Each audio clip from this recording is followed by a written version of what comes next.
Good day, everyone. I am Micaela Piñaranda and I will be discuss the introduction of our topic, which is about Republic Act number 6969 or RA 6969. This law was enacted on October 26, 1990, and it is considered as one of the important environmental laws in the Philippines. It was created to regulate, restrict, and in some cases, prohibit activities involving harmful chemicals. This includes the importation, manufacturing, processing, sale, distribution, use, and disposal of toxic substances, as well as hazardous and nuclear wastes. In simple terms, the law ensures that dangerous chemicals are properly managed and controlled. It also shows the government's commitment to protecting human health and environment from chemical hazards and industrial pollution. Overall, these laws plays a big role in keeping both people and environment safe. Now, let's move on to the policy declaration of Republic Act number 6969 or RA 6969. These sections explains the role of government in managing toxic substances and hazardous wastes. Okay, first, the state shall regulate chemical substances that may pose unreasonable risk to human health and environment. This means that harmful chemicals are closely monitored and controlled to prevent damage.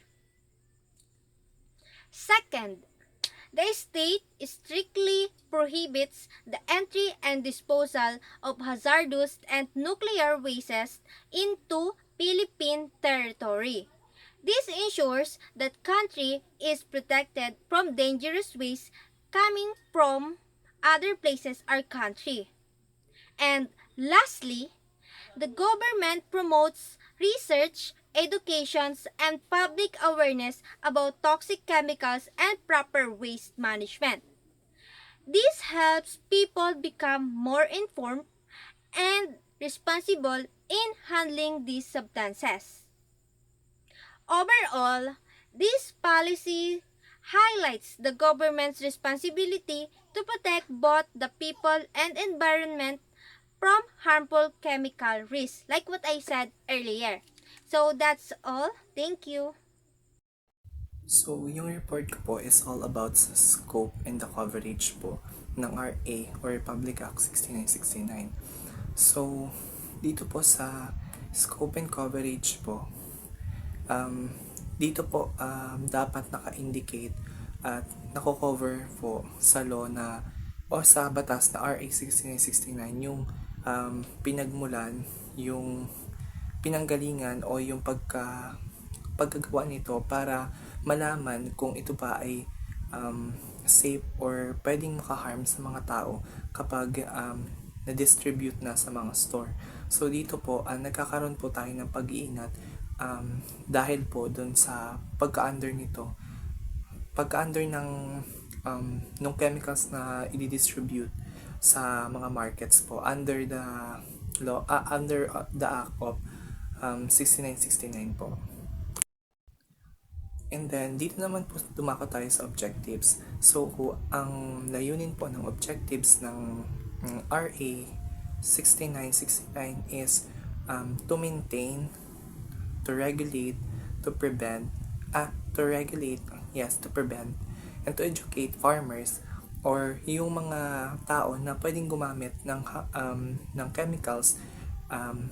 Pwede itong maging aral sa mga tao na ang paggamit ng chemicals ay na hindi natin alam o hindi under ng mga batas or ng isang safe company is pwedeng makaharm sa tao. So dito pa lang dun pinaprocess na natin yung pagkakakilanlan natin sa isang chemicals para kapag once ginamit na natin ito, hindi na siya magkakaroon na ng label or ng ng knowledge yung mga farmers, yung mga tao na bibili nito at gagamit nito. So, doon pa lang, may iwasan natin yung pwedeng maging hazardous ng mga chemicals. Ang topic ko po is Implementing Agency. Ito po ay tinutukoy sa Department of Environment and Natural Resources na tinatawag na DNR. Ang mga pangunahing ahensya po na nagpapatupad ay tungkulin ito ang kinabibilangan, katulad po ng pagpamanatili ng updated na inventory ng mga kemikal. Next po is paghingi ng pagsusulis ng mga sakop bago gawin o import sa ibang gawain. Next po is paggagawa ng inspection at komplikasyon. And next po is pagpipigil po ng pagpasok ng pangayib sa isang DNR o nuclear na pagbabawal ng basura. And the last naman po is pagsasagawa ng mga company para sa informasyon at kamalayan para maiwasan yung mga maling rules ng isang DNR. Ang next topic ko naman po is Interagency Technical Advisory Council. Ito po isang grupo na binubuo ng mga kinakatawan mula po sa iba't ibang ahensya ng mga governor tulad po ng DNR, DOH at DTI. At iba pa, pati na rin po ang organisasyon na tumututok sa kalusugan at kaligtasan ng lugar.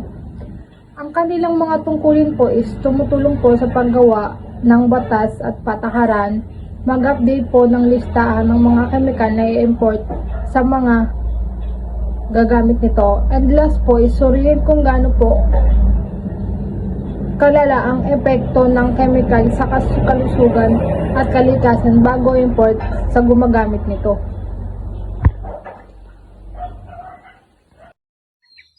Good day everyone. So, topic ko po ngayon ay tungkol sa Section 14, Criminal Offenses and Penalties. Dito sa Section 13, Prohibited Acts. So, sa Prohibited Acts, meron tayong A to D. So, una,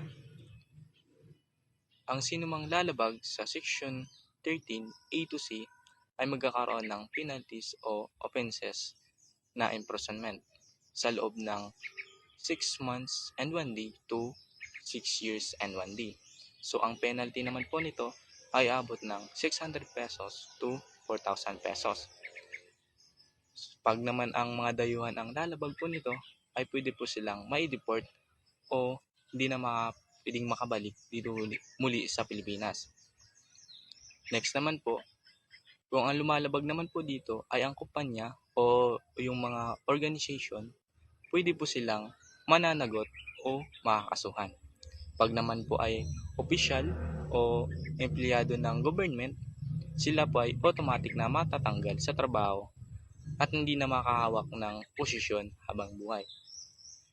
So next naman po, para sa lalabag ng Section 13D ay pwede po silang maparusahang pagkakulong ng 12 years and 1 day hanggang 20 years. Pag mga dayuhan naman po ang makakasangkot nito, ay pwede po silang i-deport at hindi makapasok muli sa Pilipinas.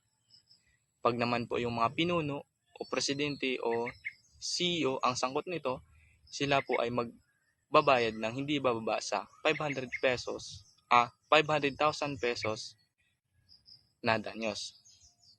Di po ako po sa Ashley Ballesteros. Ang report ko ay prohibited acts or mga violation o mga bawal gawin. Ang una po ay ang paglabag sa batas sa paggamit ng chemical. Ang pangalawa naman po ay yung hindi pagsumite or hindi hinahayaang mag-inspection ang mga authority. Ang pangatlo naman po ay yung hindi pagsunod sa requirements bago mag-import o gumawa ng chemicals. At ang pang-apat naman po, ito po yung pagtatago ng mga nuclear waste na nakakasama. At ang kasunod naman po ay ang significance. Ang significance naman po, ito po yung chemical safety and waste management at saka po international convention. At ang kahulihan naman po, ito yung sustainable industrial practices. Yun lang. So good day everyone. for the conclusion of our report, yung Republic Act 6969 is nananatili siyang vital instrument para sa ating environmental protection. And ini-empower nito ang ating DENR and yung iba pang agencies na partner niya para mapatupad yung ating seguridad ng ating bansa laban dun sa mga chemical hazard and waste pollution. And ini-ensure nito na para ma-ensure nito na meron tayong mas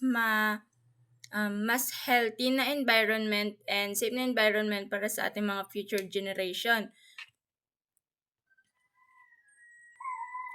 So, ang pangunahing layunin ng ating Republic Act 6969 is yung ating country or yung bansa natin is mas maging malinis and mapalayo tayo sa panganib or sa masamang maiidulot sa atin ng mga chemicals, and dun sa kasama na din yung maling pagtatapon natin ng mga basura.